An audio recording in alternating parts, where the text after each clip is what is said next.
положението е критично. Спах се за часа ми при лекаря. Колата ми издава някакви странни звуци, супер много ме шумее. Хората ще ми се смеят, мамо, че и викам Савка. Все едно тук не е живяно от не знам колко хиляди години. Искам нова баня. Лампата ми не свети. Хората имат ядене в хладилника. Аз имам мляко, компот и козметика. Ще взях голям паяк. Много хлопка вкъщи. Напускам София. Беше взето решението, че не мога да съществувам в София през летния период.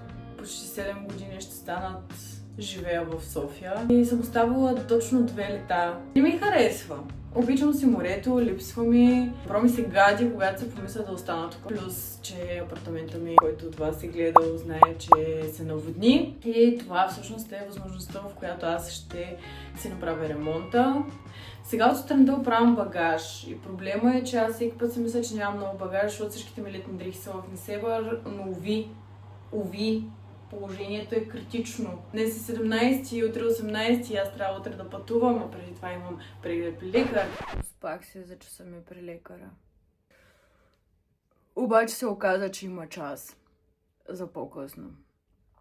И ще отида по-късно. Багажникът е пълен. Задните ми седелки. Тук има каквото се сетиш. Последните багажи, които имам да взимам са това. Малко буклук. Плюс туалетната набила, само че нея не мисля, че има много да я снимам. Сега ще си поседа за последно в квартирката, докато чакам един приятел да дойде да ми... Защо изглеждам така от човек? Докато изчакам един приятел да дойде и да ми помогне с останалия багаж, който има. И сега, докато обработвам, виждам, че съм си забравила както са. Тези от растения, които не убих и Бела не изяде. Еми сега ще видим колко издържа без вода пак. Защото не трябва да вдигам тежко. Първо, защото съм жена, второ, защото преди известно време ме оперираха, но днеска бях на преглед и жената ми каза, че всичко е наред, зараствам много добре, вече мога да тренирам, тъй като преди това ми беше забранено и нямам търпение. Първо, че ще си прекарам лятото на морето, второ, че ще си направя ремонт на апартамента, ще се видя с семейството си, с приятели, с които се виждаме само лятото, когато съм на море. Следвам, буквално си сменям в момента всичко и мисля да спра да говоря и следващите кадри ще бъдат невероятно по пътя или когато разтоварвам багаж. Не знам, ще видим. Чао! Нищо не върви по план. Тръгвам изключително късно. Трябваше да тръгна най-късно 2-3. Аз тръгвам в 6. Все още не съм излезнала от София. Жената в бензостанцията беше отвратителна. Изключително крива. Момчето, което работеше с нея, ми се извиняваше 10 000 пъти на касата. Колата ми издава някакви странни звуци. Супер много ме шумее. Нямам батерия на телефона. Надяваме се, че всичко ще бъде наред. Трябва да се снимам, защото не знам на къде съм.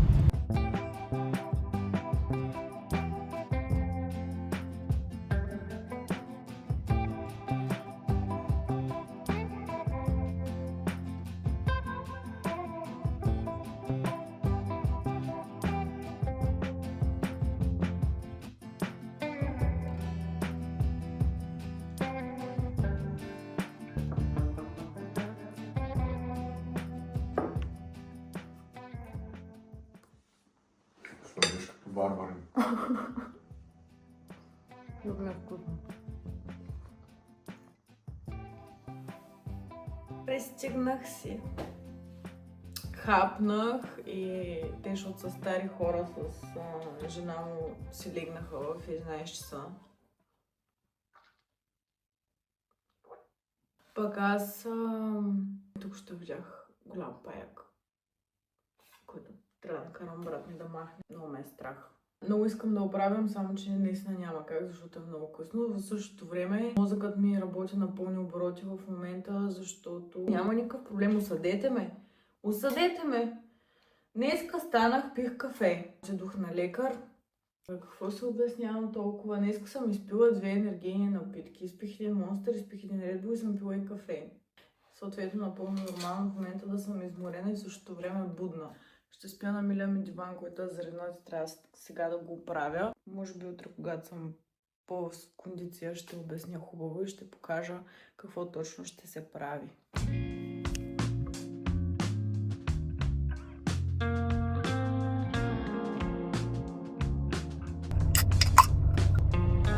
We ready to go. That's nice! Много искам да такова огледало сега. Ама розово. Има бяло. Може и бяло. Може и бяло. Тук звучи някаква шотландска музика в магазина и страшно много ме дразни. Дебатът в момента е простир или простор. Напишете в коментарите как му викате вие. А пък аз продължавам с пазаруването. Си направих списък, но ще се опитам да не си купувам излишни неща. Защото след наводнението от трите стаи, които имам, само кухнята, понеже е с плочки, беше спасена и съответно мога да живея само там, докато се завърша ремонта. Смея да кажа, че за момента се справям много добре. Това виждате ли го? Това трябва да го изчистя. Това е от нулата ми беличка, докато се возихме. Всеки път направи колата супер много в Косми. В момента нямам нервите за това. Сега ми остана да мина последно през Дiem, да взема всичко останало, като почистващи препарати, глупости и така нататък. Кола, това доч ли? Както и да е, отклоняваме се. Отиваме до Diem, взимаме каквото още ни трябва и гаскам вкъщи да се превърна в пепеляшка и да изчистя всичко. Отбих се при брат ми за един бърз обяд вечеря. Просто тиквички изчиснал сос някакси не се изпуска. И после отих да видя мама за малко. Идвам си аз вкъщи. Какво да видя?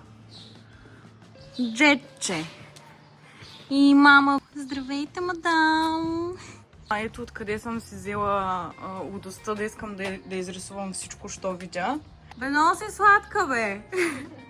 А това тук за мен ли е? Как не? Значи село нямам, ама съм от Несебър. Какво си посадила тук? Я се похвали. Тук имам картоф по мързеливия начин с мама. Там имам лукче и тук сега ще правя прегради, там са тикви. Мати, краставици, люти чушки за мен. Ще слагам. Много хубавка вкъщи. Абе, коя е тази красива принцеса, бе? Ай, изкупи си, дет съм те пипала, баси. Хората ще ми се смеят, мамо, че и викам Савка. Савкима и казваме, когато нещо пребели. Савкима. Хубавица.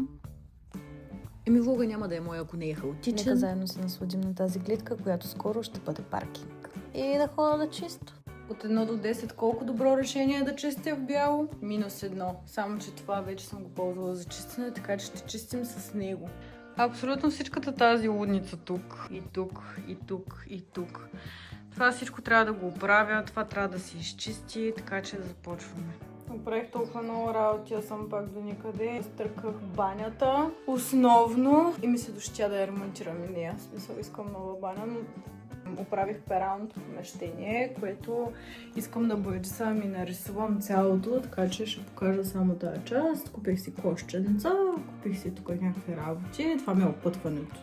Да знам как се пусна пералната, защото е немска и всичко е на И сега ще започна да търкам хладилника, който изглежда все едно тук не е живяно от не знам колко хиляди години. Има прах в него, има някакви странни течности. Лампата ми не свети.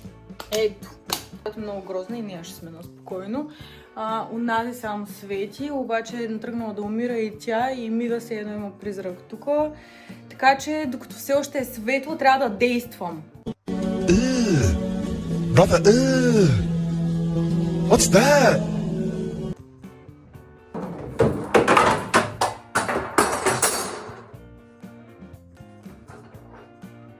Няма проблем.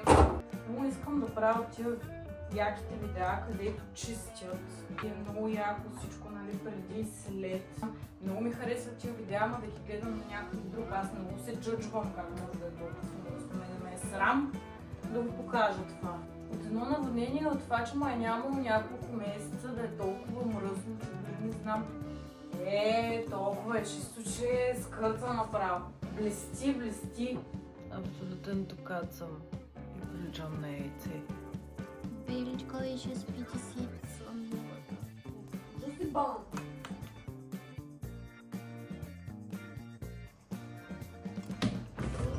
Хората имат ядене в хладилника. Аз имам мляко, компот и козметика. Защо ги напояват толкова много? Аз няма как да си го сложа на лицето всичкия този материал. Нормално. Как се чува? Стръгъл и сирил. Сезо. Задължително една жена да прилича с тия маски на мопс. На моп или на мопс? Мопс! Като Оля от убийство е пазила си. Вече на следващия ден оправила съм абсолютно всичко. Ами за времето, в което ще си живея в кухнята, това успях да сътворя. Ето тук може да видите тези сладки дозаторчета, които си купих и гъбата сърце, която много ме кефи. Естетичният ми диван, разваленото ми кафе, стейшъна ми за кафе, което в момента не е нищо особено, но ще го направим много готини него. И да, чантите ми и козметиката ми ще седят до хладилника. Такова е положението в момента. И сега да се отправим и за това, за което ще бъде следващият влог, а именно направата на новата ми спалня. Ще се избира боя, ще се избира паркет, ще снимам абсолютно целият процес с нареждането на мебелите, ще направя преди и след, така че останете с мен и ще се видим в следващият влог. Чао!